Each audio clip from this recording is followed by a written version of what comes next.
Bueno, Adri, estamos en el paraíso, quizás ahora mismo. Huele a paraíso. Huele a paraíso. Y bueno, justo antes decíamos que esta entrevista podía ser un parto, ¿no? Y podía haber.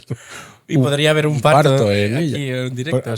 Que ha sido un parto porque ha costado organizarla y Exacto. tal. Lo hemos conseguido y a lo mejor hay un parto y eso pues nos puede dar una visibilidad pistas, que de otra quién forma. Es nuestra invitada. Sí. Aunque lo diga en el título de la foto. Haznos tu clásica presentación. Vamos a presentar. Cuando te haces mayor te das cuenta de dos cosas. La primera no la voy a decir porque este podcast lo escucha mi madre. Y la segunda es que el queso es uno de los mayores placeres que hay en este mundo. También de los más caros, ¿no? O bueno, eso podemos debatirlo. Y de queso sabe mucho nuestra invitada de hoy. Probablemente es de las que más sepa de quesos y quien con solo 22 años tuvo un flechazo con este mundo y lo convirtió pues, en su vida. Está con nosotros en la picadeta Clara Díez, activista del queso y fundadora de Formaje. Bienvenida y como siempre preguntamos en este programa, ¿qué cena esta noche? ¿Qué tal? Un placer estar aquí. A ver, ayer cené una cosa muy sencilla, una ensalada básica donde las haya, lechuga, buen tomate, un poco de queso fresco de cabra, aguacate, o sea, la ensalada más básica por definición. Porque yo nunca he sido mucho de ensaladas, pero ahora con el embarazo, en la última etapa del embarazo, lo frío, o sea, el gusto de la lechuga fría, claro. De qué tontería, o sea, es lo que más me sacia y me da especial gusto. Así que esto tan básico pues y tan poco rebuscado. Muy bien, bueno, sería un buen queso seguro. Sí, era un buen queso, Efectivamente. Bueno, pues vamos a empezar con una pregunta que seguro que nunca te han hecho. Pero hay que hacerla para empezar a introducir, que es cómo llegas al mundo del queso. Bueno, yo llego al mundo del queso de forma accidental, en realidad. Siempre lo cuento así, siempre utilizo esta palabra porque verdaderamente creo que fue una suerte de accidente, ¿no? Yo venía estudiando comunicación audiovisual en la universidad, dicho sea para contextualizar que yo no tenía una vinculación previa con la gastronomía, ¿no? Y no era mi interés ni mi ámbito tampoco de nada, ¿no? Pero en un momento concreto, pues decidí irme a Londres a hacer un parón y bueno, un poco a descubrirme a mí misma, a encontrar típica cosa, pues un poco adolescente, exacto, ¿no? De la vida adulta. Exacto, de vamos a dar una vuelta por el mundo. Y cuando volví, pues no lo hice con la suficiente inmediatez como para incorporarme al curso que me correspondía para terminar la universidad. Y tuve que pasar unos meses en casa de mis padres. Entonces, fue en este momento que pues buscando ocupaciones momentáneas, en realidad, ¿no? Para pasar aquellos meses, empecé a trabajar con un quesero, un productor de queso de Valladolid, que se convirtió después en mi socio, en mi mentor, en el primer proyecto en el que yo comencé a trabajar con queso o comencé mi relación con el queso, que se llamaba Cultivo. Entonces, en cualquier caso, en aquel momento yo tenía, pues, como decíais antes, pues 22 años. Mi interés nunca había estado vinculado, como os decía, al mundo del producto del queso ni de lejos. O sea, para mí el queso era un elemento más completamente desconocido. De hecho, alguien me preguntaba esta mañana, ¿pero no tenías nada de atracción por el producto? Y yo le decía, nada. Es decir, o sea, si te digo nada es que de verdad, o sea, la cosa que menos atención me podía llamar de una tabla de embutidos, si quieres, sí, era el queso. Era la cosa que yo siempre hubiese dejado, ¿sabes? O sea, que ni siquiera había eso. Es que no había de verdad nada. De hecho, como de pequeña, el único recuerdo que tengo o el único pensamiento que me viene a la mente es pensar que mi madre comía mucho queso, porque a mi madre siempre le ha gustado mucho el queso azul y tal. Pero vamos, a mí en absoluto.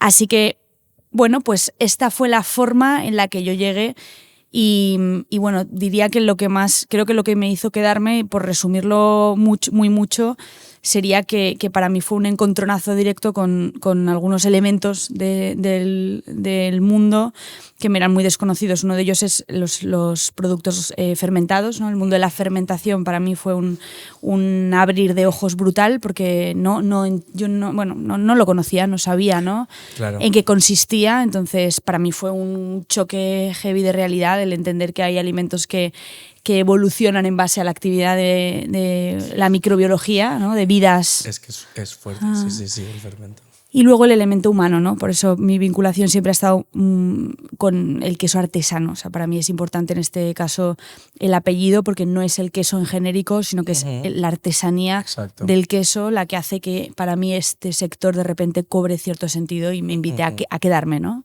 Claro, sí, total. Y hablabas, ¿no? Eso de que no tienes esos recuerdos de más niña de comer queso, pero sí que tienes algún recuerdo de cuál fue el primero, quizás ya en este momento, ¿no? Que dijeras, wow, este queso me ha despertado como emociones, ¿no? Y también un poco saber cuál es el último queso que recuerdas haber probado. Mira, pues con respecto al primero, yo tengo muy en la cabeza un queso que se llama el Reisilo rojo. No sé si vosotros lo conocéis, pero es un queso elaborado en Asturias, en Pravia, una quesería que se llama Reisilo. Es un queso que hace honor, digamos, a la receta más tradicional asturiana, que luego se conoce como afuegalpitu, pero en cambio afuegalpitu ahora, por regulación de denominación de origen, se elabora con leche pasteurizada. Vale. Originariamente, por supuesto, pues era un queso de leche cruda, etc. Y esta quesería, Reisilo, elabora esta receta tradicional con leche cruda, siendo los únicos ahora mismo, si no me equivoco, en Asturias que pues están, bueno, pues que representan o que defienden la tradición con leche cruda. Y es una elaboración muy particular, es un queso con formato de pirámide truncada,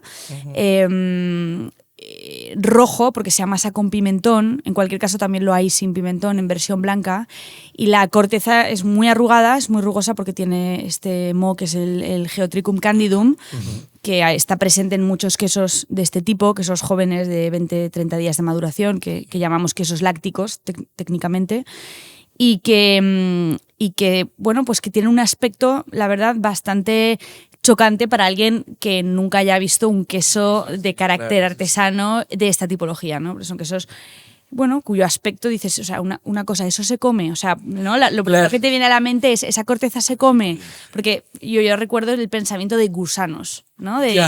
Ay, pero claro, es que como por fuera tiene como porque ese punto, ¿no? Claro, es toda esta corteza de verdad como muy arrugada, sinuosa, con formas como casi laberínticas, ¿no? Total, es verdad. Y tengo como este recuerdo de decir, me acuerdo además que es un queso que mi padre trajo a casa, porque mi padre, que es fotógrafo, ya andaba trabajando con queseros en un proyecto un proyecto de inmortalizar un poco la realidad quesera de pues aquellos días, que era 2014 más o menos. Y entonces fue mi padre quien trajo este queso y fue como, ostras, pero esto qué es, ¿no? Y tengo como esta idea. ¿Qué pasa? Claro, después esa curiosidad. Total. Y luego me preguntas por el último. El último sí que has probado. Bueno, mira, el último que he probado de facto ha sido sí, nos ha puesto hoy un trozo de queso que hemos compartido ahora antes de empezar como snack, ¿no? Y que de hecho en realidad puede representar bastante bien lo que estoy comiendo últimamente, básicamente porque, como sabéis, con el embarazo hay ciertas restricciones que yo estoy llevando de aquella manera, porque pues el conocimiento también te permite un poco, digamos que sí, exacto. Hacer un poco, recorrer la gincana de manera distinta, ¿no? E ir eligiendo.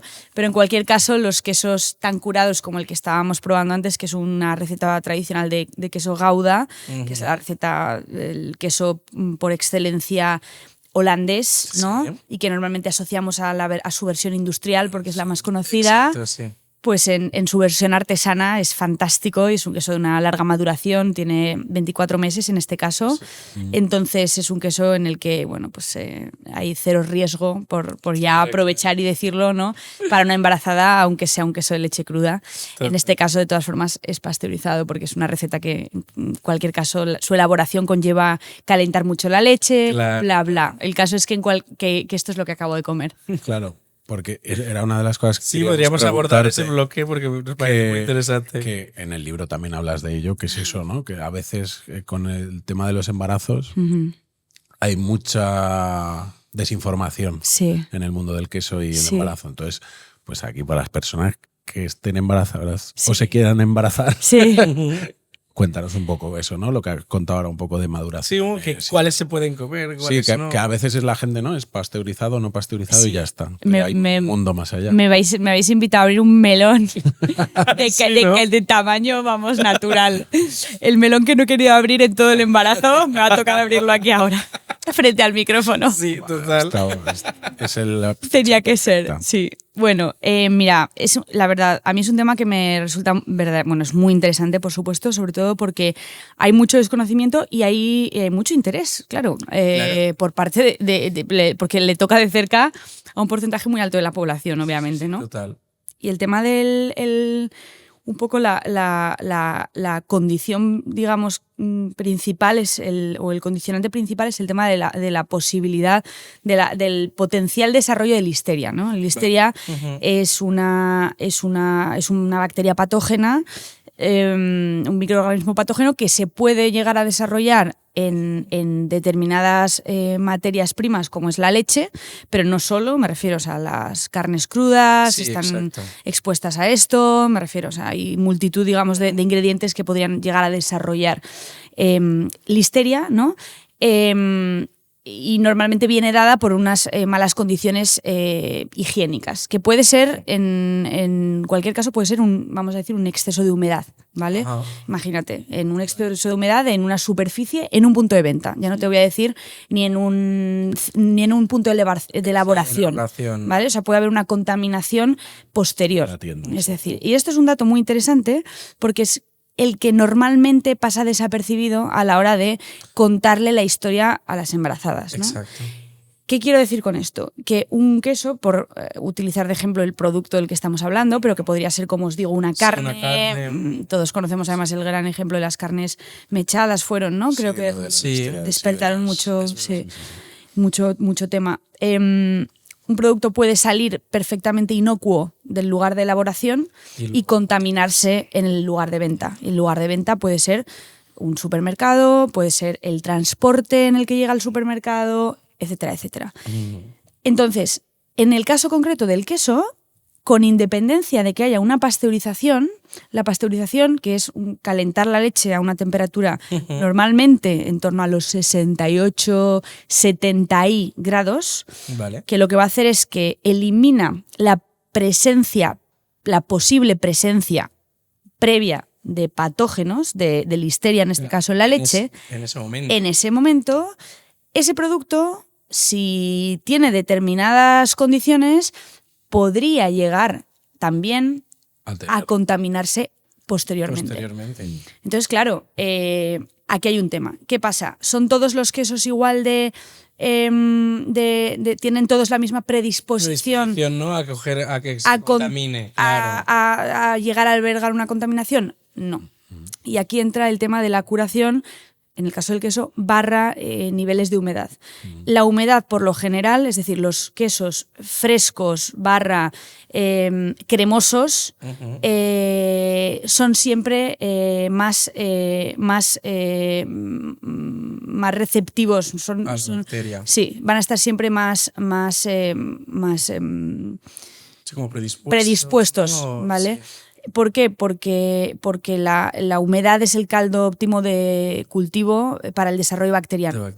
Entonces, en un queso seco de alta maduración, como estábamos comentando antes, de un Gouda, por ejemplo, de 24 meses, un parmesano de 24, 32, un Comté, incluso cuando hablamos de quesos de verdad, de 18 meses de maduración. O sea, cuanto más seco sea el queso, más difícil es que haya una bacteria que sobreviva en ese entorno. Claro. Entonces, en quesos de altas maduraciones o sea, no quiero decir que es imposible porque no tengo una base científica como para asegurar aquí que es imposible. Muy poco probable. Pero es imposible.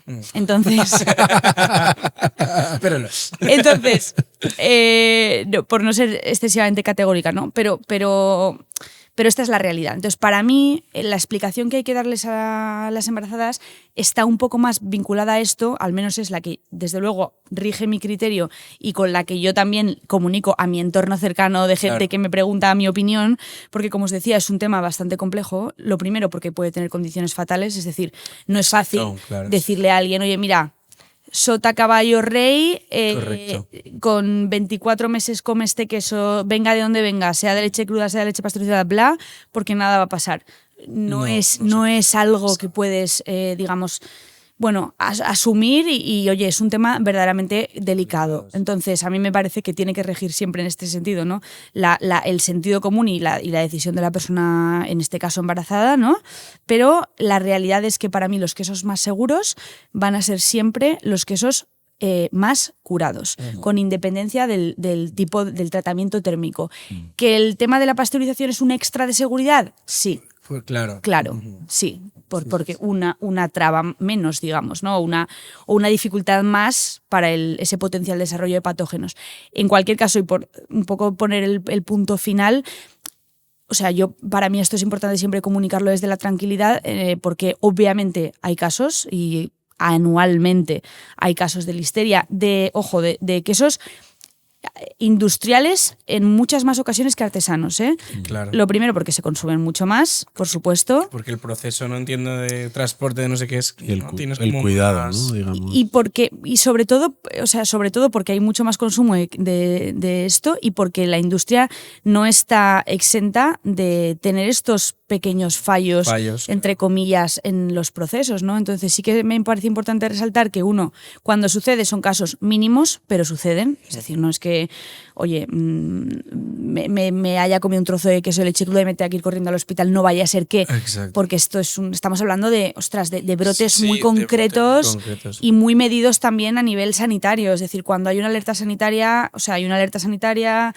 se comunica a nivel nacional, es un tema verdaderamente controlado a día de hoy en Europa, ¿no?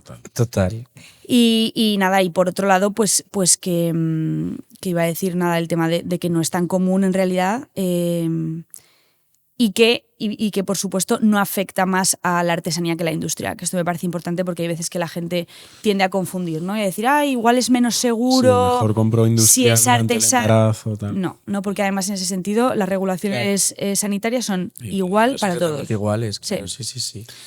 Y en el embarazo, bueno, más ahora, te quedan nada. Cuando salga este programa ya habrás parido, 100%. Si no, mal plan. El tema conciliación, tienes 2 tiendas, te mueves más que los precios. Cada día estás en un lado. ¿Cómo lo vas a hacer? La conciliación. Pues mira, no lo sé, la verdad, no tengo ni idea de cómo lo voy a hacer. Vamos a ir viendo. O sea, últimamente uso mucho esta frase tonta de cuando lleguemos a ese río cruzaremos ese puente. Exacto, sí. Pero la realidad es que, o sea, por un lado me siento muy afortunada porque al final llevo el negocio con Adri, que es mi marido. Sí. Entonces los dos estamos un poco en la misma página, nunca mejor dicho, en esta ocasión. Sí. Y bueno, es verdad que ser autónomo, trabajar para ti mismo, tener tu propia empresa, tiene pues muchas consideraciones negativas, pero también tiene muchas consideraciones positivas, ¿no? Entonces, por un lado, es verdad que la parte de la conciliación pues no es tan sencilla porque obviamente no hay nadie que responda por ti cuando tú no estás, o sea, con independencia de que puedas, no puedas cobrar el paros X, no tiene que ver con eso, tiene que ver con una cuestión de puramente logística. Uso humano, ¿no? Efectivamente. Exacto. Entonces, cuando te vas, pues sabes que te estás yendo, me refiero, o cuando tienes menos disponibilidad, pues no hay nadie, digamos, como que te reponga nunca del todo.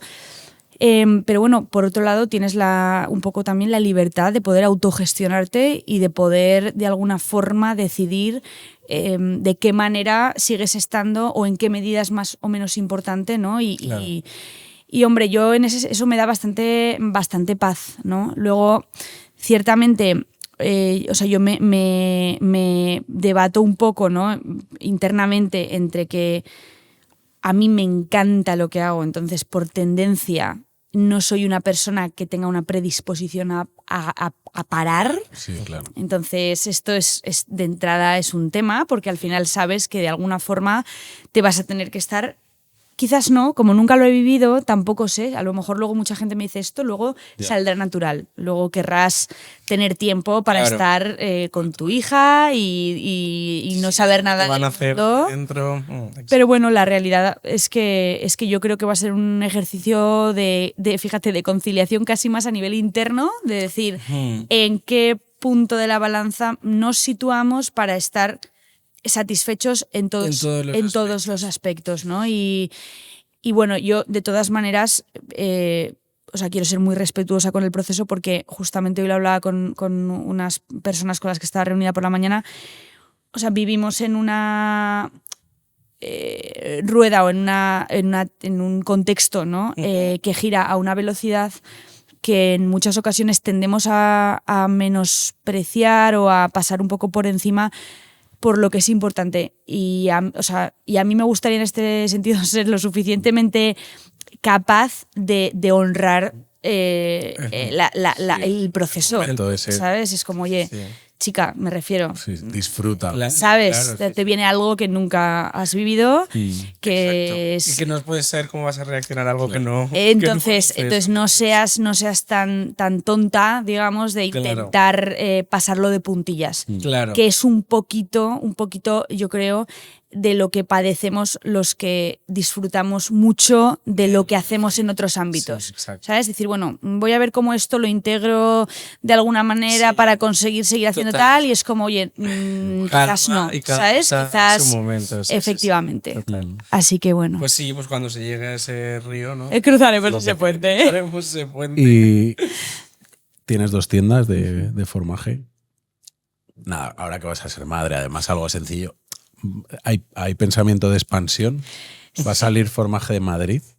Mira, la respuesta es sí, rotundo, y la verdad es que yo creo que el proyecto nace un poco con esa idea de expansión desde el principio, ¿no? Y te digo porque para nosotros formaje nunca nos hemos sentido identificados, imagínate, ¿no? Si alguien define formaje como un punto de venta, imagínate, o como ¿qué sería en concreto? Como un emplazamiento físico, sino que para nosotros los emplazamientos físicos son un poco una sede de representación de una serie de cosas que hay detrás, y que son las que realmente pues le dan un poco forma al tipo al ecosistema que nosotros hemos querido crear en torno al queso, ¿no? Entonces, partiendo de esta base, a mí me parece muy interesante el poder estar estratégicamente en ciertos lugares que nos permitan llevar no tanto solo el producto, o sea, no tanto acercar solamente el producto, como el mensaje a ciertos públicos que a su vez tengan capacidad de hacerlo llegar a pues más sitios, y digamos que se vaya desarrollando un poco esa tela de araña, ¿no? De hecho, la primera tienda de formaje, que está en el barrio de Chamberí, en la plaza de Chamberí en Madrid, era un emplazamiento, y sigue siendo muy icónico porque es un centro, o sea, es un barrio muy conocido en Madrid, céntrico, pero sobre todo clásico, donde pues es un lugar cultural, ¿no? De alguna manera, que tiene un público, la verdad, muy, muy interesante y muy dinámico, porque es verdad que hay un público muy, muy residente, pero hay mucha gente de pasos. Es verdaderamente interesante Chamberí. A nosotros nos encanta y siempre nos ha gustado, y es un barrio que además ha respondido muy bien a la propuesta. Pero el salto a Barrio Salamanca con la segunda ubicación, que es donde estamos ahora, ¿no? En esquina con Goya, en calle Castelló 28, que es esquina Goya, que es una de las arterias comerciales, digamos, de la ciudad, ¿no? Era un poco la idea de acercarnos más al lugar de efervescencia que consideramos que le corresponde proyecto como el nuestro por una cuestión del tránsito y del público al que llegas, que es un público más general en el sentido de que más gente tiene acceso a la propuesta cuanto más céntrico estés en la ciudad. Exacto, claro. Y para mí un poco Formaje va un poco de esto, de poder tener pequeños escenarios de representación o pequeños espacios de representación en lugares verdaderamente icónicos con independencia de la ciudad, o sea, en diferentes ciudades o en diferentes países, me atrevo a decir, porque para mí además es un proyecto que tiene, la verdad, un potencial internacional y me encantaría poder verlo y llevarlo a cabo. O sea, es un tema que en nuestra mente está vivo, ¿no? Sí, total. Que al final no deja de ser casi un homenaje, ¿no? Al producto, lo que buscáis. Sí, es un homenaje a la excelencia, a unas maneras de hacer, a una forma de entender la tradición, ¿no? Que es una tradición revisada, si quieres, actualizada, que tiene vigencia en nuestros días, ¿no? Y que tiene capacidad de seguir aportando valor en el territorio en el que está activa, digamos, claro. ¿no? Sí, total. Vamos a hablar un poco del libro. Sí. Pero bueno, el libro la verdad es que... Póntela aquí. El libro, bueno, se hablan maravillas de cómo está escrito, ¿no? Ahí, está muy guay. Sí.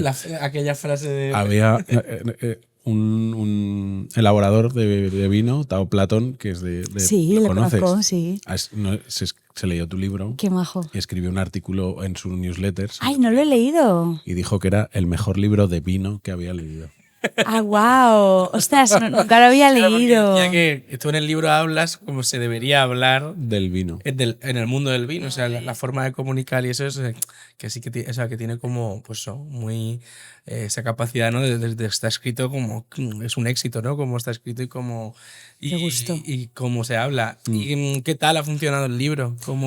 ¿Cuál ha sido la aceptación del público? Pues mira, yo estoy, la verdad, muy contenta.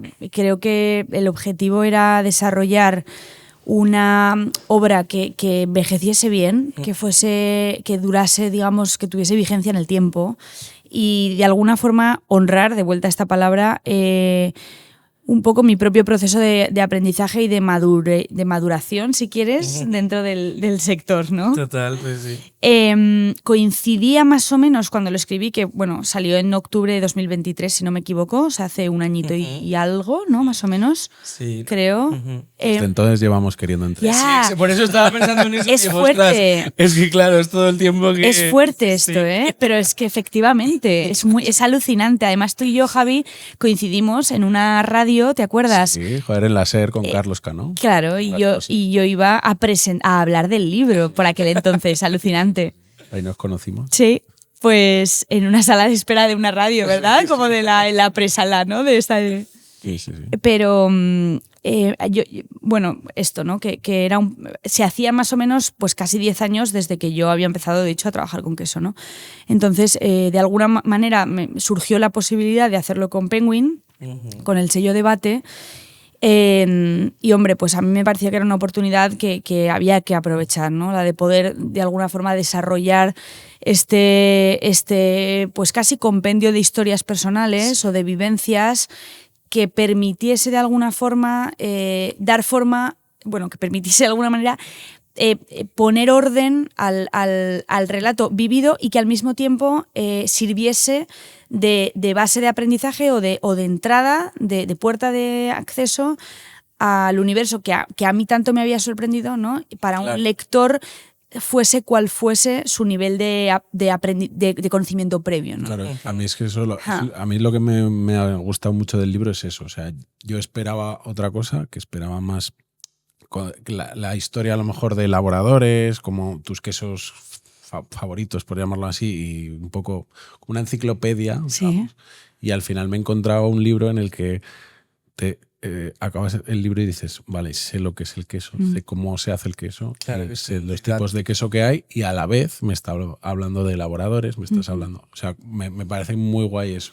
Qué bien. Me alegro, la verdad, que te gustase y ciertamente, hombre, es una suerte haber podido también contar en este aspecto con un equipo editorial predispuesto a aceptar la fórmula literaria deseada, ¿no? Porque yo había tenido algún acercamiento previo, alguna conversación previa con otras editoriales interesadas en hacer alguna publicación de queso y tal, y un poco el foco siempre era como, oye, escribe el típico libro de los mejores 100 quesos de...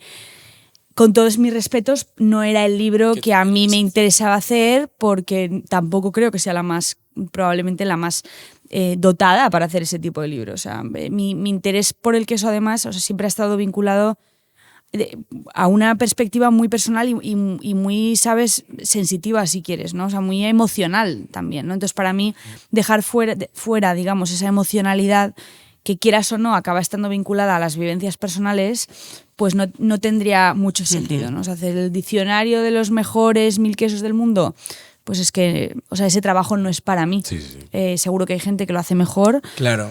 Y que tiene pues una capacidad de síntesis diferente, ¿no? Y tal, pero a mí me interesa más el poder ahondar, ¿no?, en bueno, pues esas digamos, pequeñas percepciones que hacen que el universo cobre vida para uno, ¿no? O sea, un universo concreto cobre vida y un significado específico para alguien, ¿no? Entonces, sí.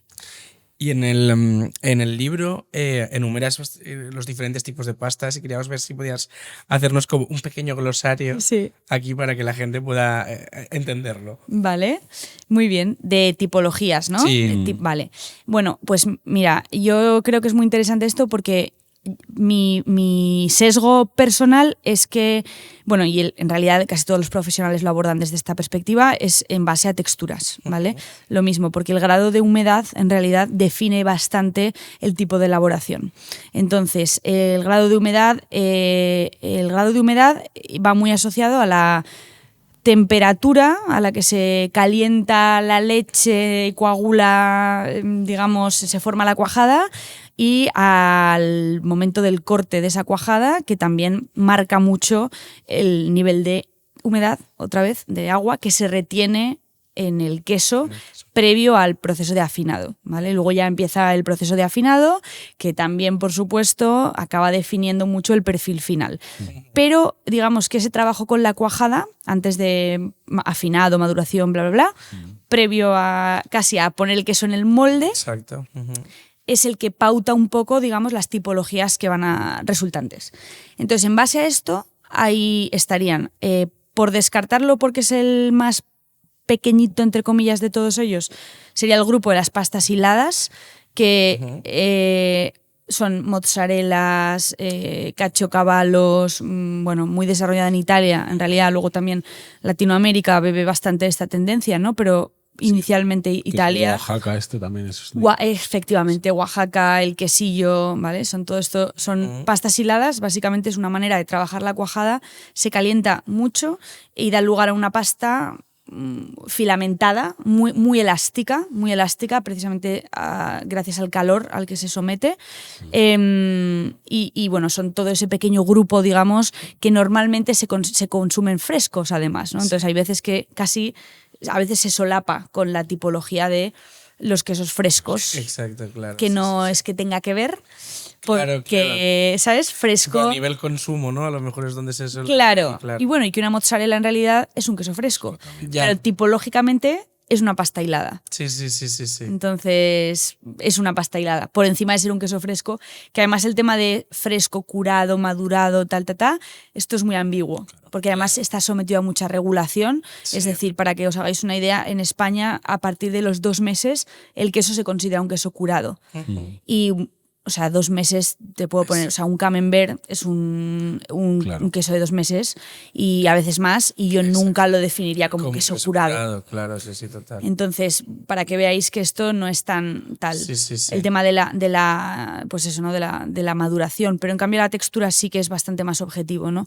Entonces estarían la pasta hilada, luego estarían lo que llamamos las pastas blandas, que en realidad son quesos que entendemos cremosos, con un grado, bueno, más que cremosos, con un grado de humedad bastante alto, que da igual, a nivel consumo suelen ser quesos cremosos, barra mantecosos, ¿vale? Porque hablaremos ahora de las pastas, del queso, de los quesos lácticos, de coagulación láctica, que son un tipo de queso que normalmente se considera cremoso, pero que difiere un poquito de todos los demás, ¿vale? De hecho, en el libro, por ejemplo, yo hablo de quesos lácticos, si no me equivoco, y luego voy a pastas blandas, es decir, lo saco un poquito, ¿vale? Sí. Luego, si queréis, entramos ahí un segundito por dar pinceladas, pero luego estarían las pastas blandas, que como os digo, normalmente lo dividimos en dos: cortezas lavadas, cortezas naturales.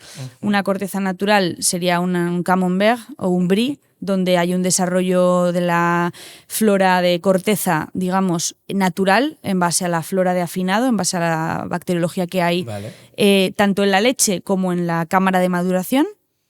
Luego estarían lo que llamamos las cortezas lavadas, que son quesos cuya corteza se somete durante la maduración a un proceso de lavado, se lava con agua y sal, se frota la corteza con agua y sal, entonces se desarrolla una bacteria que, además de aportar un tono rosáceo a la corteza, le da el característico sabor animal, establo, olor a pies. Sí. Todos estos quesos de este perfil son cortezas lavadas. Vale, que son quesos que, por lo general, y lo he metido dentro de pastas blandas porque por lo general son quesos pequeños y blandos, ¿vale? Pero hay quesos estilo, imaginaros, un gruyère. Sí. Un gruyère se lava la corteza por otras razones y nunca va a tener el mismo desarrollo que uno de estos, ni la misma implantación de sabores, etcétera, que en una pasta blanda, ¿vale? Pero bueno, que por matizar esto. Sí,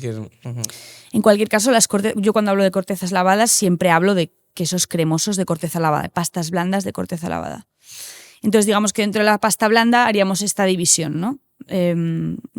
Las que desarrollan de manera natural toda su bacteriología, y las lavadas, en que se fomenta el desarrollo de esta bacteria en concreto, que se llama Brevibacterium linens, que es la que os digo que aporta este color, estos olores, etcétera, etcétera. Luego nos iríamos a las pastas prensadas, que son los quesos que se prensan cuando salen cuando se meten en el molde y se prensan. Entonces, ahí de entrada estamos eliminando una parte importante de esa humedad que de otra forma iría desapareciendo paulatinamente con el tiempo de maduración. Pero que en este caso aseguramos, digamos, un prensado previo, aseguramos una eliminación de humedad previa, porque en principio queremos llevar esos quesos a maduraciones más altas. Y la humedad excesiva supone un problema en las altas maduraciones, porque empieza a haber el desarrollo de sabores de enranciamientos, etcétera. Porque donde hay humedad, volvemos a eso. Hay rancio, etcétera, a lo largo del tiempo, ¿vale? Por la manera en la que evolucionan también las grasas, las proteínas, etcétera, en presencia de humedad. Entonces, digamos que los quesos que llamamos de pasta prensada son quesos que normalmente, que se prensan porque normalmente están pensados para ser llevados a maduraciones más altas. Entonces hablaríamos de pastas prensadas en casi todo lo que conocemos. Un manchego, idiazábal, un comté, un gruyère, todo esto es pasta prensada. Es como, digamos, como el mayoritario, ¿no? De lo que se hace en producción. Yo creo que podríamos hablar de mayoritario. Y luego, dentro de la pasta prensada, yo siempre diferencio una subcategoría que son la pasta prensada, o sea, las pastas cocidas. Vale. Que la pasta cocida es sobre todo una tendencia alpina. Y son casi todos los quesos que conocemos provenientes de las grandes montañas del centro de Europa, como puede ser, Cantal, Cantal no es el mejor ejemplo, Gruyère, Emmental, Comté, Appenzeller suizo, o sea, casi todos los quesos suizos son pastas cocidas. Los grandes referencias francesas, como os decía, ¿no? Comté, todo esto es pasta cocida, que en realidad lo más característico de todos ellos es la elasticidad. Son quesos muy elásticos y fundentes. La raclette es una pasta cocida también. ¿Vale? Claro. Son quesos que tienden a fundir muy bien. Casi todos los quesos que funden bien suelen tener esta tendencia de pasta cocida. Y sobre todo lo que define esto es la temperatura a la que se calienta la cuajada. Digamos que, una vez más, tema de temperatura, y lo toco un poco por encima porque es un poco técnico y tal, ¿no? Y por no aburrir a la gente. Pero tiene mucho que ver con esto, con la temperatura a la que se calienta la cuajada. El parmesano, por ejemplo, en realidad es una pasta cocida. Se calienta hasta casi 90 grados el queso. ¿Qué pasa? Que en parmesano desaparece... El resultado es muy diferente ¿no? Por ejemplo, lo que comentabas de raclette, ¿no? Sí, muy distinto por el formato y también por la maduración. Porque el parmesano es un caso un poco atípico, ya que se calienta mucho, pero es que mucho más que cualquier otro de los que hemos mencionado, pero es que además se lleva unas maduraciones muy elevadas. Muy elevadas. Entonces ahí desaparece prácticamente toda esa elasticidad. Elasticidad, claro. Ajá. Y luego, aparte de eso, es un queso que se desgrasa también, se quita parte importante de la grasa de la leche, se desnata parcialmente el queso. Eso es una tipología particular, la de parmesano. Ya. Y bueno, y luego estaría ya el mundo de los azules. Entraríamos en el universo azul, que es una tipología completamente distinta porque es la única en la que el desarrollo, digamos, microbiológico de los mohos ocurre desde dentro del queso, ¿no?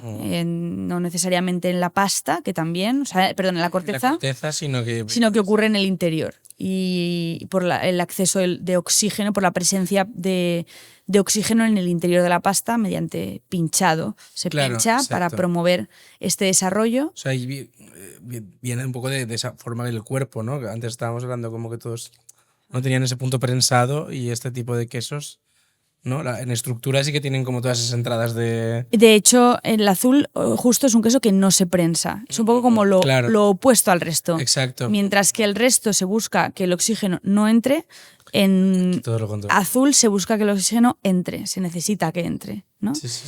Así que esta sería un poco como la general, te diría. Sí. La gente que decía, a ver, ¿cuándo hacéis un programa de queso? Ya. Vais acá. Tomar. A estudiar, chicos, ¿te imaginas? Es programa de libretita y tomar apuntes. Libretita. Y luego pasar examen. Sí. Total. Bueno, a ver, mira, imagínate, ¿vale? Yo voy a comprar a Formaje y llego tarde. Ha cerrado. Tengo que ir al súper. ¿En qué me fijo? ¿Hay algo en lo que me pueda fijar para comprar un queso industrial aceptable? Sí, bueno, claro, hombre. Sí, la verdad. ¿A simple vista o mirando si tiene ingredientes y está etiquetado? Mira, para mí el tema de los ingredientes es importante. Nosotros siempre defendemos que el queso al final se elabora en base a 4 ingredientes básicos y no debería de tener más, no necesita más, que son leche, cuajo, fermentos y sal. ¿Vale? Entonces, estos 4 ingredientes podríamos decir que son comunes a prácticamente todos los quesos. En algunas ocasiones no se utilizan fermentos, si hay una leche que tenga unos niveles de bacteriología que lo permitan, pero no es tan común, en realidad. Leche, cuajo, fermentos, sal es la madre del cordero, ¿vale? Fuera de eso, todos son aditivos, en realidad. Entonces, para mí, esta es una primera vara de medir. Cuanto menos añadidos. No debería de haber nada más. Y el resto son componentes de dudosa, ¿sabes? Presencia. O sea, a mí no deberían estar ¿por ahí. qué? Vais a encontrar hay mucho cloruro cálcico, hay mucha, ¿cómo se llama el componente este del huevo? No me sale ahora. Hay un aditivo. Un aditivo Lo tengo en la punta de la lengua, pero no me está saliendo. Que proviene es un componente del huevo. Molaría que fuese la clara, ¿eh? ¿Te imaginas? Y no se acuerda de la clara. No es. No me estoy acordando ahora, pero que en cualquier caso... Luego aparecerá eso. Sí, seguro que sí. Llegará de repente. En cualquier caso, a veces se utilizan para mejorar la estructura proteica del queso, pues para corregir defectos de textura, para añadir para añadir cierta, en fin, historias, ¿no? Pero no haría falta, no debería. Entonces para mí, por ejemplo, en formaje no hay ningún queso que tenga ninguno de estos aditivos. O sea, no tienen cabida porque normalmente además para mí me hace dudar de que entonces hay otros problemas cualitativos por detrás. Es decir, una leche que tiene una composición... Exacto, ¿no? Si has llegado a poner eso, algo ha fallado. Algo hay que corregir ahí, de alguna forma. Claro, entonces, para mí esta es una buena cosa. Y luego, otro tema sería, por ejemplo, las cortezas. O sea, para mí una corteza natural... una corteza debería ser natural. Cuando empezamos a ver cortezas pintadas con pinturas antifúngicas, bla, qué pereza. Sí. O sea, qué pereza, ¿no? Aunque obviamente todo el mundo te va a decir, no sé, es la parte que no se come, pero es que la cultura anti-moho que promueve la industria es justo la que nosotros intentamos rebatir. Es como, que el moho debería estar ahí, porque es un producto vivo, porque es un producto que evoluciona, porque es un producto en el que esa bacteriología agrega valor y de hecho es la base fundamental de su desarrollo. Estamos hablando de que es la base. Sí. Entonces, una pintura que promueve además como que el cliente entienda que la calidad está en un aspecto impoluto, esto no es realista para mí, ni en queso ni en ningún alimento. Eso te iba a decir, o sea, yo creo que cualquier cosa que esté... no me sale, pero o sea, como que tú lo repitas, ¿no? Que esté en serie, que todo sea igual. Claro. Jope, a mí ya me da como unas vibes de... Sí. Si salen dos iguales... Totalmente, sí. Creo que sea lo mejor, ¿no? Sí. Tiene ese punto. ¿Y cuál es el queso más raro que has probado? El queso más raro que he probado. Wow. A ver, ¿qué me viene raro, a la cabeza? De relación o de algo que te haya... Bueno, hay un queso que es muy raro, que en realidad tiramos mucho de él cuando hay que hablar de estas cosas, que es Casín, que es un queso asturiano, no sé si os suena, pero que es uno de los quesos de los que además existen referencias escritas más antiguas. Del siglo I hay ya alguna referencia a nombres antiguos de Casín y tal. Aunque aunque probablemente es una receta que haya obviamente evolucionado mucho con el tiempo, sigue manteniendo un perfil bastante arcaico en cuanto a su elaboración. Es un queso que, digamos que lo que se busca es romper la proteína, romper las estructuras proteicas de la cuajada. Cuando hacemos eso, cuando rompemos, imagínate, cuando tienes la cuajada y lo que haces es, en vez de intentar preservar, digamos, su composición físico-química, intentas básicamente destruirla, digamos. Totalmente. Claro, lo que pasa es que da lugar a un enranciamiento temprano por la ruptura de las cadenas de grasa, de los glóbulos de grasa, la proteína cambia, entonces ese proceso, que se hace además de una manera bastante rudimentaria porque se utilizan como unos rodillos por los cuales se pasa la cuajada, ¿no? Y como os digo, cambia mucho la estructura de la misma, da lugar a un queso que después se madura durante, pueden ser 2, 3, 4 meses, hay diferentes grados, y el resultado final es verdaderamente contraintuitivo, si quieres, porque es muy intenso, agresivo. No es un queso azul porque además es un quesito que tiene un aspecto muy afable, sí, efectivamente, ¿sabes? Como, ay, qué cosa más mona. Además con el sellito. Sí, exacto. Claro, el culo, o sea, es una cosa... Va a dar la hostia. Total, es como un queso muy inocente. Es el queso que elegiría un niño a la vista, ¿sabes? Sí. Y de repente lo pruebas y es como, ¿qué es esto? Porque mucha gente la primera reacción que tiene es, ay, pero esto es un queso azul. Porque la tendencia de sabor es de un queso azul. Claro.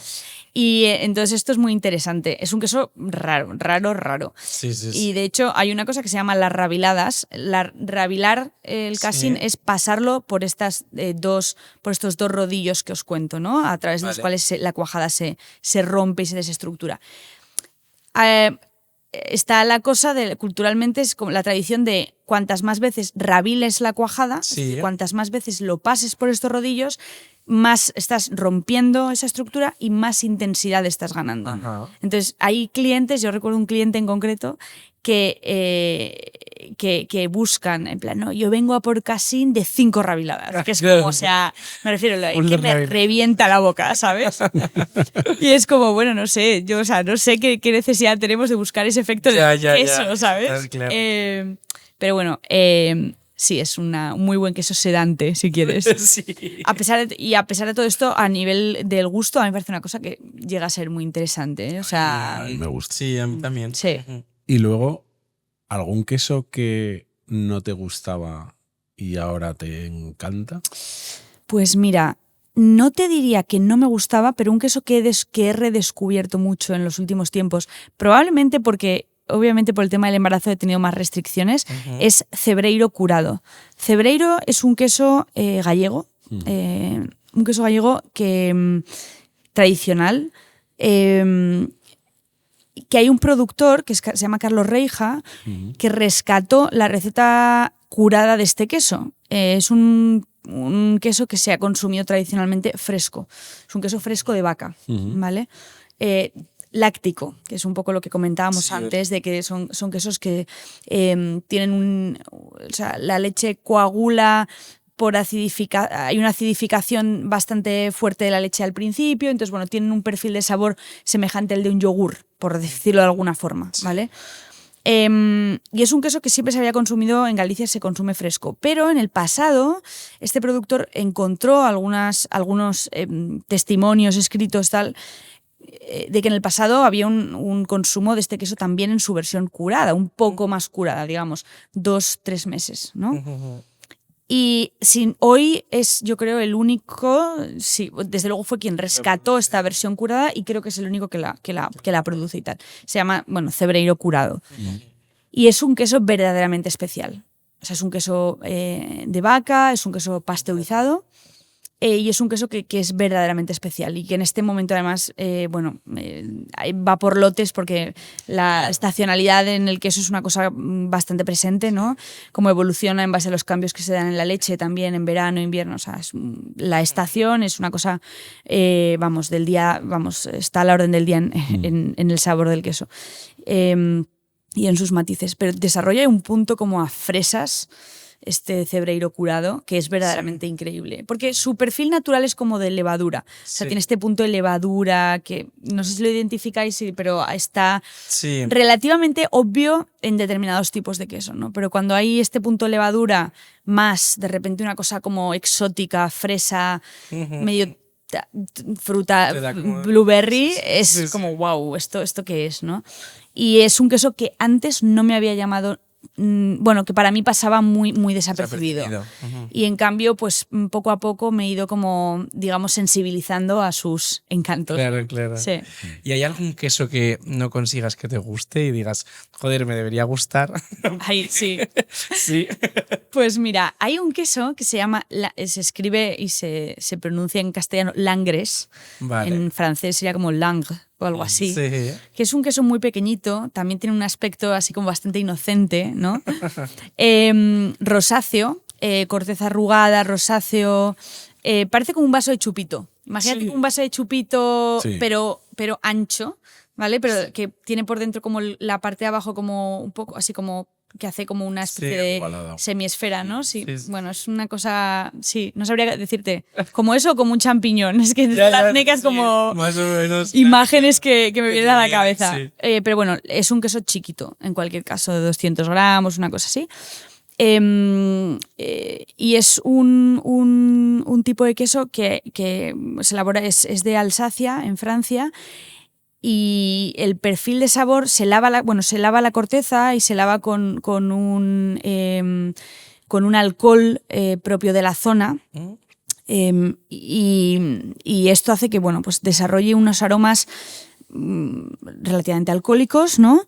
Pero que mezclados para mí con su perfil y con los propios de una láctica de vaca, etcétera, a mí personalmente no me encanta lo que me sugiere. O sea, es un poco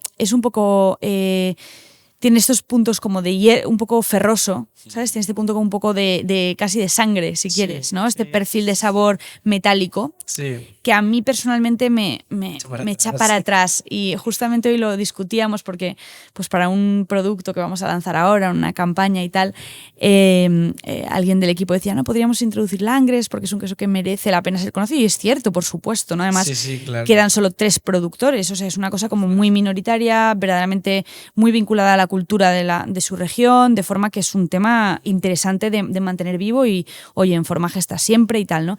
Pero yo decía, es que me cuesta a mí verlo, como, o sea, poner el foco en este queso es un tema que me cuesta. Sin embargo, por ejemplo, de Adri es uno de sus quesos favoritos, ¿no? O sea que, en fin, como siempre, un poco es muy personal esto. Ahora me ha dado mucha curiosidad. Sí. El tema del gusto, sí. Qué fuerte, sí. Sí. Y cuando hablamos con gente del mundo del vino siempre les preguntamos por su uva vitamina.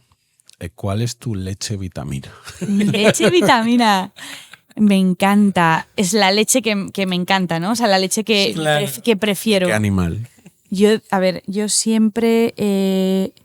la de cabra para mí. La de cabra tiene algo muy especial, muy particular. Te pega. ¿Sí?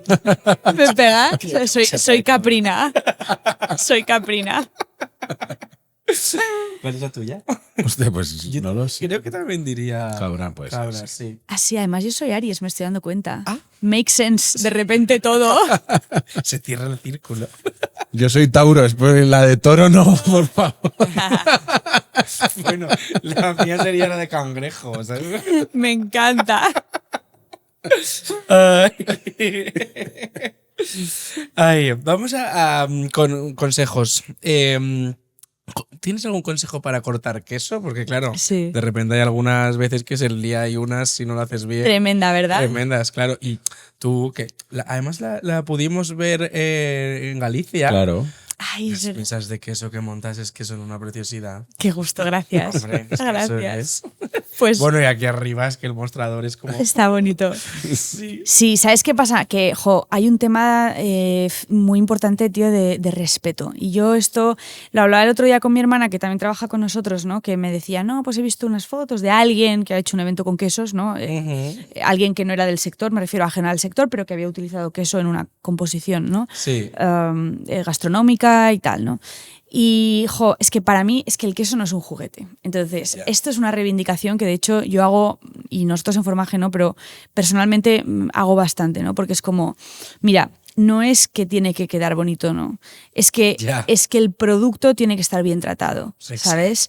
Y tiene que respetarse en ese proceso. Y por eso el tema del corte es un tema importante a fin de cuentas, ¿no? Porque se trata de respetar el producto. Entonces, un buen corte pues te asegura que hay unas, digamos, que el queso mantiene, digamos, la estructura que permite que cuando tú te lo lleves a la boca aprecies al completo. Exacto.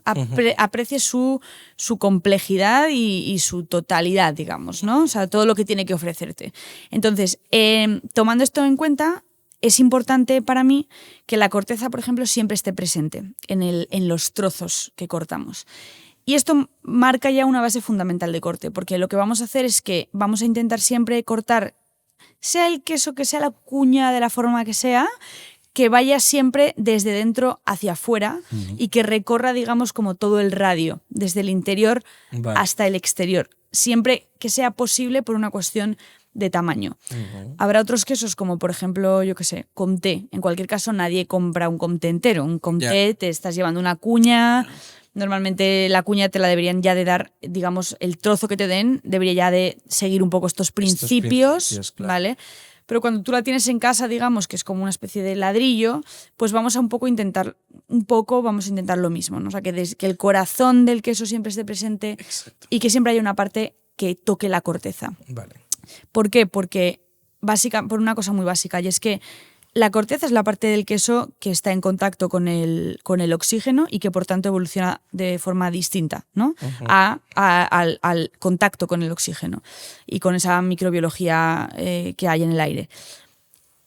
Pero también es la parte más seca del queso, porque obviamente está en contacto con el oxígeno. Entonces, Esto lo que quiere decir es que el corazón del queso nunca va a saber a la parte igual a la parte más pegada a la corteza, porque es la parte que más cerca está del entorno exterior. Entonces, nos interesa mucho ver cómo esa gradación de sabores, en realidad.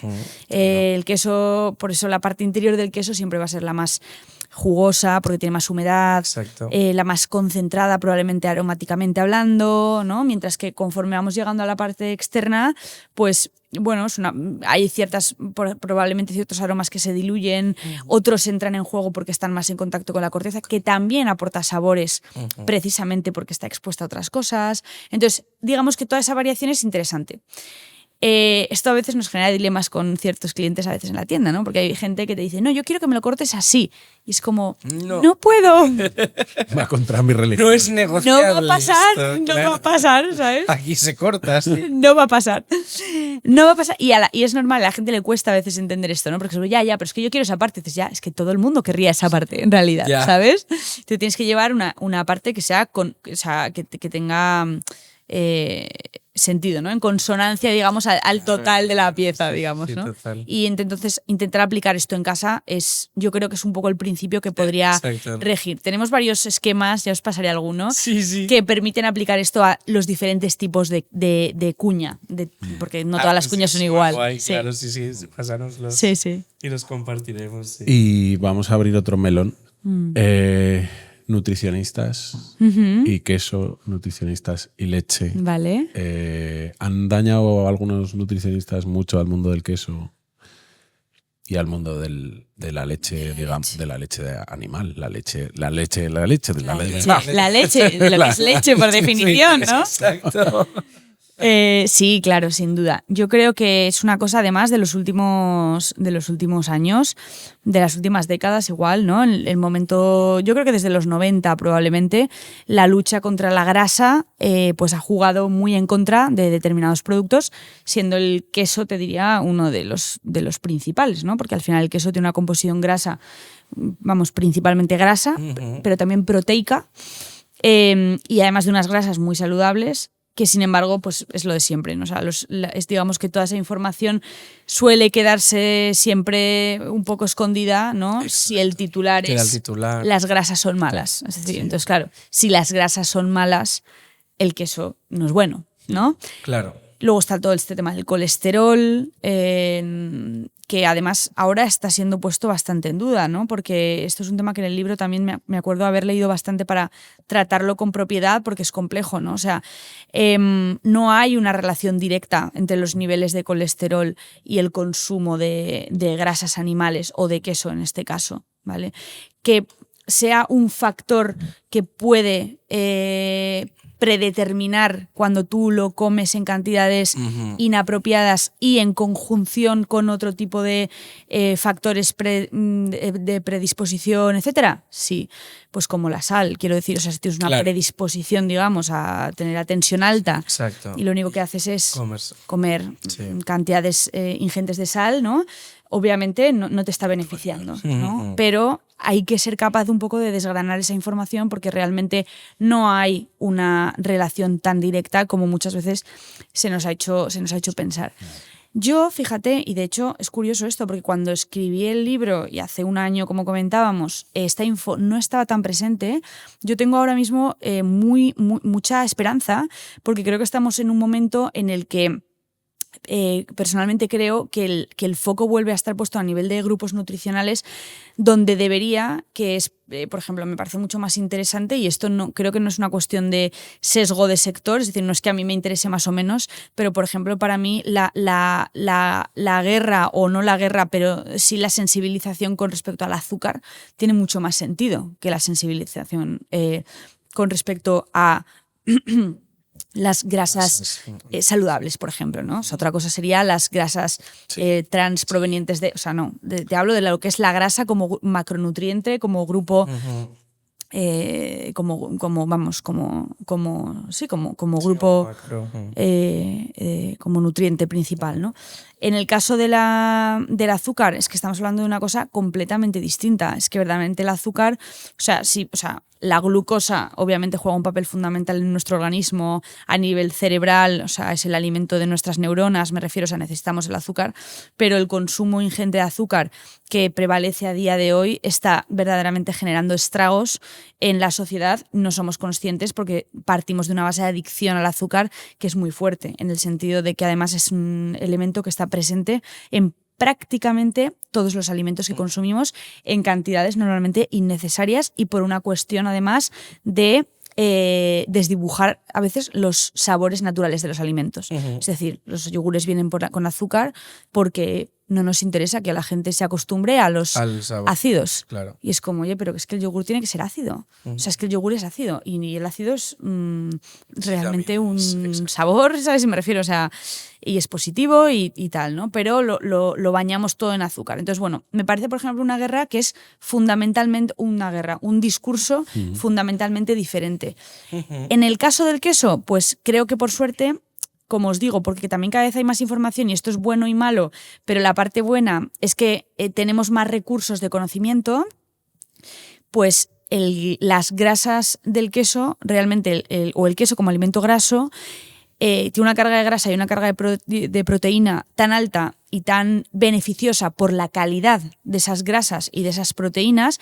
Ya ni te cuento, y especialmente cuando estamos hablando de quesos o de leche de pasto, donde los animales están beneficiándose directamente de las cualidades nutricionales de la hierba que están consumiendo. Es decir, hay muchas líneas por las cuales generamos valor en un queso además o en una leche cuando el pastoreo está de por medio, ¿vale? Pero de entrada la propia leche, que es un alimento que desde un punto de vista vitamínico tiene unos niveles de vitamina súper elevados, de las vitaminas A, C, o sea, E, D principales. A nivel de omega 3, por ejemplo, lo mismo, cuanto además si hay pastoreo de por medio, elevadísimo, antioxidantes. Desde un punto de vista, esto la leche como alimento, sí. ¿Vale? Pero luego ya el queso, además, desde un punto de vista microbiótico, un alimento fermentado, de una carga bacteriana hiperpositiva que refuerza nuestra flora intestinal en el momento en que lo consumimos, porque además es una microbiología activa. Activa, ¿no? O sea, como que es decir, está trabajando una vez. En el pan, por ejemplo, te va a ayudar la digestión previa que las bacterias han hecho, por ejemplo, en la masa madre. La masa madre, obviamente, hay unas bacterias que han trabajado en esa masa, desgranando el alimento por ti, ¿no? Entonces, a nivel digestivo ya va a ser mucho mejor que un pan en base a levadura, o sea, que no tenga masa madre. Sin embargo, cuando tú te consumes el alimento, toda esa bacteriología, digamos, ya no está activa porque ha pasado por un proceso de horneado, bla, bla, bla. Claro. En el queso, ahí sigue. No. O sea, el queso está vivo, evolucionando, te lo comes, se desarrolla en tu interior y te refuerza positivamente, ¿no? Entonces, esto es maravilloso. Y bueno, luego, pues un poco por ya mencionarlo, ¿no? Pero el tema de poder estar consumiendo, como os digo, unas proteínas de calidad, unas grasas de calidad. El queso además es un producto que no genera los famosos ahora picos de glucosa, por ejemplo, que están tan de moda y que genera de hecho el consumo, por ejemplo, de azúcar, etcétera. El queso no tiene contenido de carbohidratos, o sea, no hay azúcar, prácticamente es cero, es nulo en el queso, ¿no? Entonces esto hace que estás tomando, digamos, un alimento hiper poderoso a niveles de nutrientes fundamentales y que no están, digamos, y que no está bañado por otros elementos que podrían ser un poquito a lo mejor menos aptos, digamos, o menos apropiados en determinadas cantidades, ¿no? Como todo, yo creo que hay que ser lógico a la hora de consumir, o sea, no puedes excederte en el consumo de nada, diría, ¿no? Pero ni de, no lo sé, a lo mejor de vegetales, que es la cosa más inocua, si quieres, ¿no? Me refiero que es un porcentaje de agua elevadísimo y a lo mejor es lo que puedes tomar como si fuera... No lo sé, ¿no? Exacto. Pero tampoco soy nutricionista, pero a lo que me refiero es que hay mucho que defender y hay mucho que contar sobre los grandes beneficios del consumo de lácteos, yo creo, vamos. Sí, sí. Y hablando de lácteos, vamos con otro meloncito. Sí, o sea, que ¿Cuántos melones habéis traído hoy, chicos? todos, ¿qué opinión te merece el término queso vegano? Mi melón favorito. Bueno, yo la verdad, en este sentido soy bastante clara. Para mí no hay, claro, nunca mejor dicho, para mí no existe tal cosa, o sea, no existe tal cosa. El queso, por definición, es un alimento de origen animal, porque la leche, por definición, es un líquido de origen mamífero, de origen animal. Entonces, no existe tal cosa como una leche vegetal. Realmente son jugos, Bebidas, extractos líquidos, ¿no? de diferentes ingredientes, que es fenomenal que se pueda extraer claro. líquido de la avena y bebérselo, me refiero. ¿Sabes? O sea, es ideal. A mí me gusta, como sabe, quiero decir. O sea, ¿sabes? En un punto me pido un café con jugo de avena, me refiero, y estoy feliz de tomármelo. O sea, no es una cuestión. Es una cuestión de que, desde un punto de vista de la terminología, claro. y desde un punto de vista del concepto y de la verdad de las cosas, el queso es un producto de origen animal vinculado a la utilización de una materia prima de origen animal como es la leche. Entonces, para mí el juego terminológico no tiene mucho sentido, pues me resulta que es un poco, pues realmente una, si quieres, tomadura de pelo con la que creo que comulga quien lo consume, porque obviamente Claro. creo que quien lo consume es muy consciente de, no es, claro, o sea, del juego que estamos haciendo, ¿no? Sí, es casi más marketing, ¿no? Claro. Por así decirlo, que al final es, oye, ¿cómo te vendo algo que quizás anhela, no sé, ¿sabes? Que no hay que tener ese punto. Que quiero que, bueno, pues o sea, que sí, que sea un poco como tu alternativa cuando te viene a la mente esta autolimitación de yo no voy a consumir la versión animal de este producto, ¿no? Como te digo, que a mí me parece fenomenal que existan estas alternativas, pero no lo puedes llamar queso. Claro. O sea, es como yo siempre digo, lo siento, es más cerca de ser una tarta. Quiero decir, o sea, claro, es que es una base de anacardos, I'm sorry, es una tarta, ¿sabes? O sea, quiero decir... Es verdad. No, en realidad. Sí, totalmente. Yo lo siento un montón y es que es genial poderse comer esa tarta, Claro, pero exacto. que no es un queso, Sí, que es una cuestión de término. Y entonces, bueno, pues sí que es verdad que en este sentido yo creo que muchas veces los sectores a los que les impacta directamente esto, en este caso, por ejemplo, el nuestro, ¿no? Pues tendemos a veces o tienden a veces, ¿no? Como un poco a no a autoprotegerse, sino a ser, bueno, a no poner las cosas encima de la mesa un poco por miedo también a levantar debate, escamas y tal y cual, ¿no? Y es como, en este caso a mí me parece que es como, es que no, quiero decir, me refiero, no hay debate y sobre todo tú pones tu carta encima de la mesa y yo te pongo la mía y la mía es esta por esto.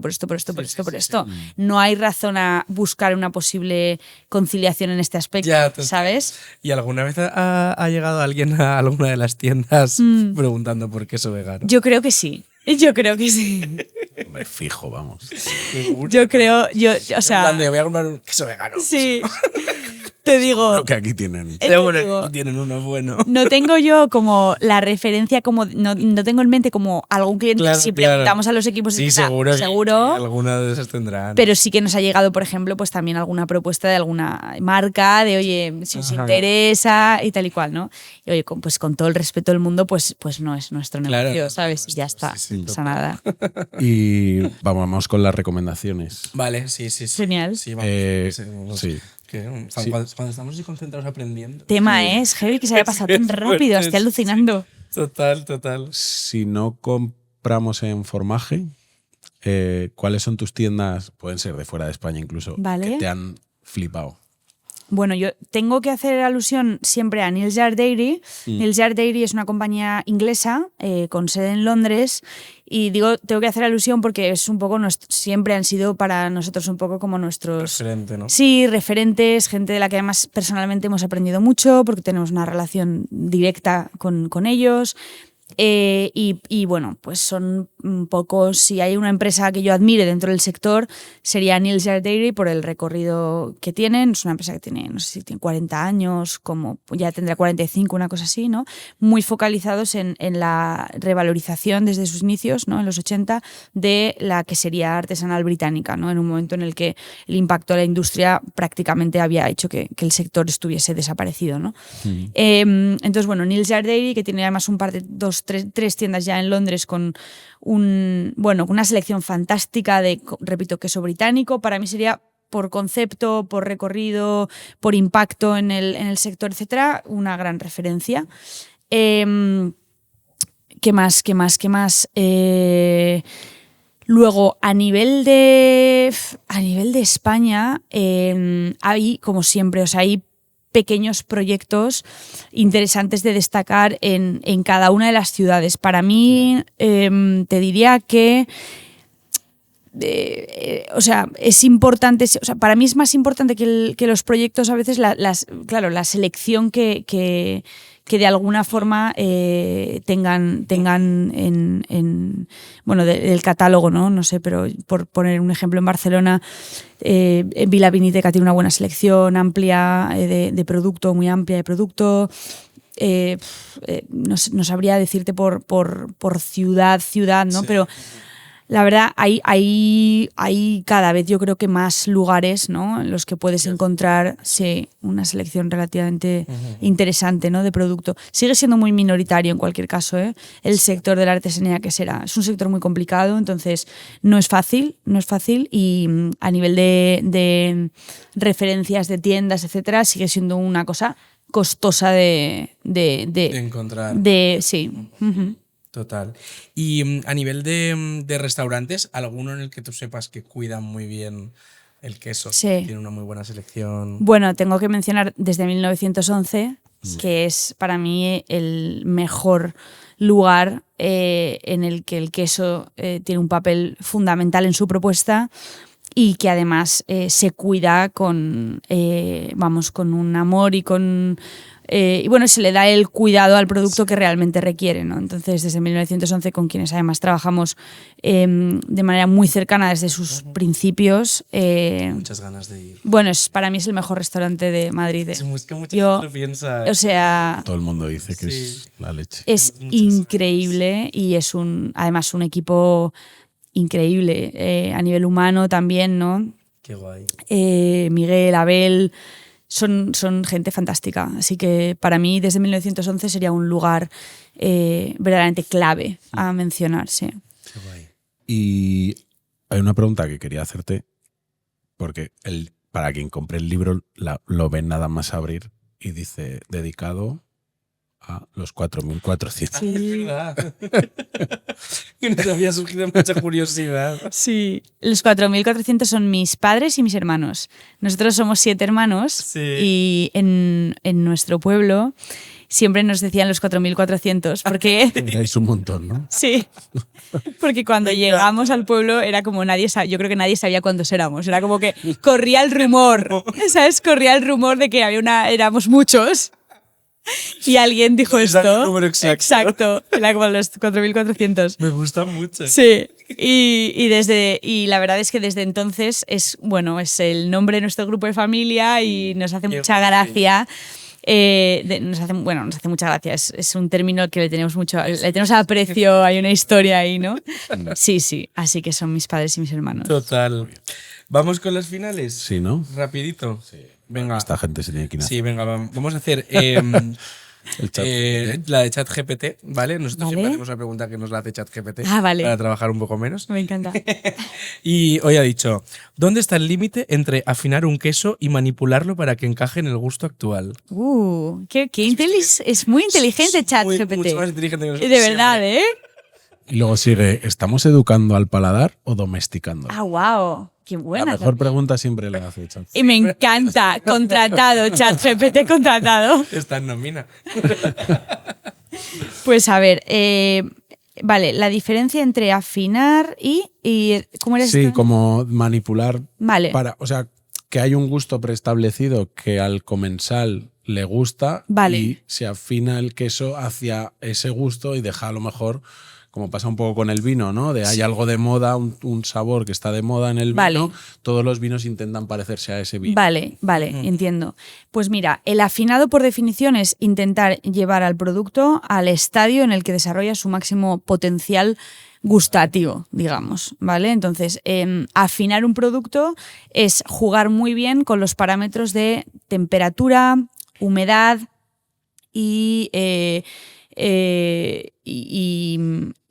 aire, en realidad, y movimiento del aire, o sea, la temperatura, la humedad y la ventilación, digamos, que son factores con los que tú puedes jugar para esa implantación de mohos en corteza, el tiempo que lo tengas, la humedad y la temperatura a las que sometas al producto son factores que te ayudan, y los cuidados, por supuesto, pertinentes en la propia cámara, ¿vale? De limpieza, lo que hablábamos, si lavas o no lavas, si volteas simplemente para el equilibrio de humedad, le das la vuelta al queso una vez a la semana, una vez a X, depende de cada queso, ¿no? Entonces, ese juego es el afinado, ¿vale? Con la intención siempre de llevar el producto a su punto, digamos, óptimo de expresión gustativa. Vale. Claro, es un trabajo bien complejo, en realidad, ¿vale? Sí, sí. Y no tiene por qué estar asociado a la figura del productor. Es decir, o sea, elaborar un queso y meterlo en una cámara y abandonarlo no es afinarlo, es dejar el queso madurando, ¿vale? Que es un proceso que, digamos, no requiere de interacción humana, y el afinado sí. Creo que no responde esto exactamente a la pregunta, pero sí que me parece que es una diferenciación importante, porque Sí. madurar y afinar son dos cosas ligeramente distintas. Y en España tenemos bastante duda con este término porque no hay tanto trabajo de afinado. Mientras que en Francia, por ejemplo, está muy diferenciado de la labor del productor. De hecho, normalmente son figuras distintas. Son ambas personas. Quien produce, le vende el queso en blanco, como le llaman allí, al afinador, y el afinador se encarga de todo ese proceso posterior. Claro. Entonces, bueno, ajustando un poquito la pregunta para que creo que tenga un poco más de sentido, si os parece, Me parece. creo que va por ahí. Me gusta. Genial. Sí, total.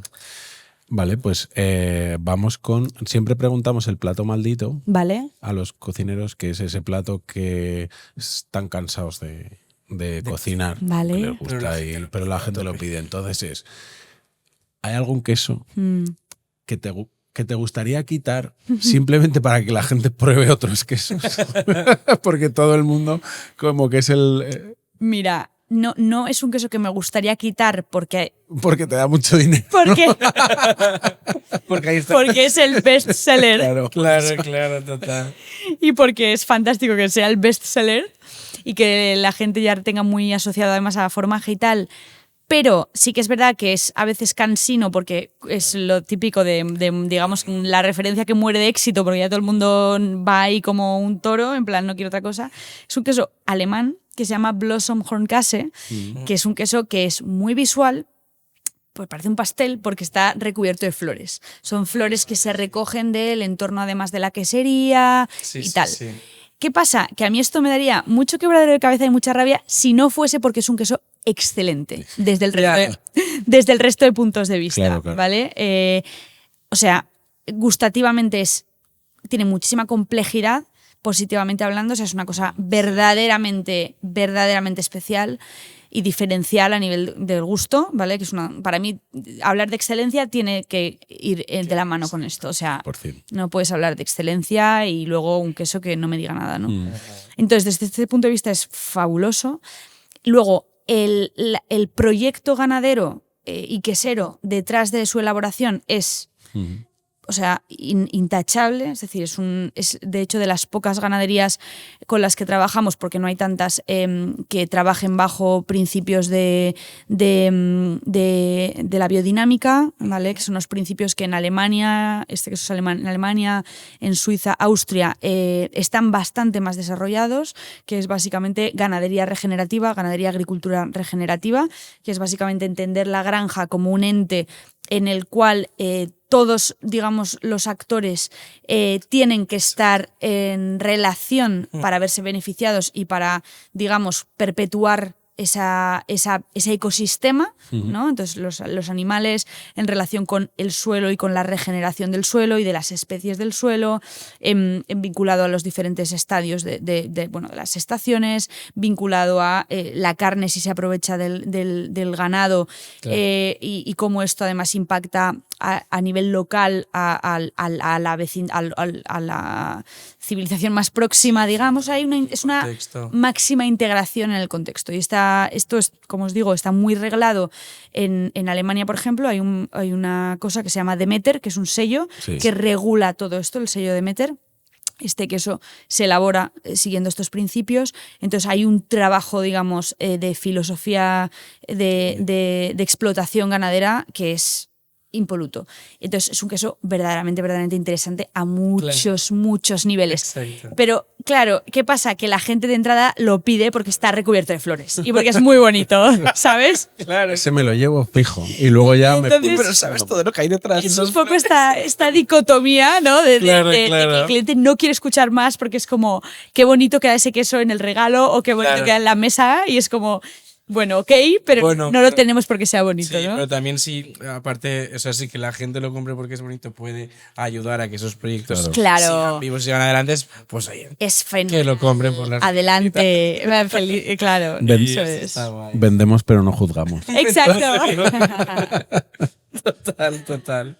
Vale, y ahora vamos con otra de nuestras míticas, que es el pecado inconfesable, que es como, pues bueno, algún producto ultraprocesado de supermercado que sea como tu vicio, ¿sabes? Wow. O de repente unos Babybel. ¿Te imaginas? Una tostadita con Filadelfia. Una tostadita con Filadelfia. Un Abarty del mercado. Unos palitos con queso así que van ya... Sí. La vaca que ríe. Qué horror, qué malos sois. Qué malos sois. No, la verdad es que, mira, en cuestión de lácteos realmente no lo hay. Gracias a Dios. Mantengo en ese sentido mi integridad. Claro, por eso digo, en cuestión de lácteos no. Pero hay un tema que gracias a Dios me quité ya esto. O sea, hace tiempo que me lo quité. Bueno, tiempo igual, 2 años, no tanto, no tanto tiempo. Pero había una cosa que me fascinaba y comía mucho antes en verano, que eran los helados de Milka, creo. O sea, el Milka, se llama Milka, ¿verdad? La marca de chocolate. Un palito así de chocolate, ¿no? Tenía, efectivamente. Un palo. No era el de Kit Kat, porque es que ahora hay de todo, ¿no? Sí. Ah, dices de tarrino. No, era un cono. Un cono de Milka. Ah, vale. Había un cono, creo que era de Milka. Sí. Era un cono de Milka que tenía pues algo en el centro que yo creo que era como una especie de tapón, como de chocolate, ¿no? Sí. Una cosa. Sí. Pero era un cono de marca Milka, o sea, de chocolate Milka, que hubo como adictivo. 2-3 veranos de mi vida que era la obsesión. ¿Sabes? Era como bajar al supermercado constantemente a hacer la reposición de Milka, ¿sabes? Que ahora lo veo y digo, o sea, tronca, qué falta de criterio.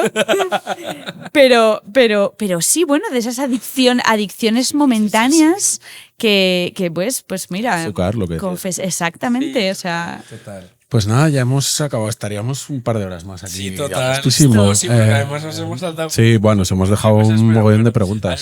Segunda parte posparto. Exacto. Sí, la picaeta posparto. Picaeta posparto, sí. Pero te lo dije ayer, que tienes que cantar de despedida. ¿Qué vas a cantarnos? Ostras, tengo que cantar. Una nana. Tengo que cantar. Sí. Si una estrofita. A ver, es que había pensado una canción que en realidad no me sé la letra, así que no la puedo cantar. ¿Qué podría cantar? Hacemos una cosa. ¿Qué? Cantamos una nana, porque este programa va a salir cuando Venga. ya hayas parido y así le puedes poner el podcast. Venga. Y se duerme al acabar. Venga. ¿Qué nanas conocéis? ¿Os conocéis alguna? Y duérmete, niño, y un poco más. Había una nana que era algo así, pero es que no me acuerdo, que era como, ea la nana, duérmete dulce. Es que no sé si era así, en plan. Yo me sé la de... No, duérmete dulce niño. Duérmete ya. Creo que esta nana que estaba yo cantando es de un compositor de Valladolid, de hecho, que se llama Joaquín Díaz. Y es que en mi casa había discos de este señor. Y yo creo que era una nana de Joaquín Díaz, pero no me acuerdo ya. ¿Sabes? Y era así como, la nana, duérmete dulce niño que está en la cama o algo así. No lo sé, ya no me acuerdo. Tiene sentido. Make sense Tiene también. rima, Sí, tiene sí, rima. sí. Pues nada, Jo, no sé si se va a dormir. Qué tremendo, Con tremendo esto. terminar el programa cantando una nana. Me siento como una señora centenaria.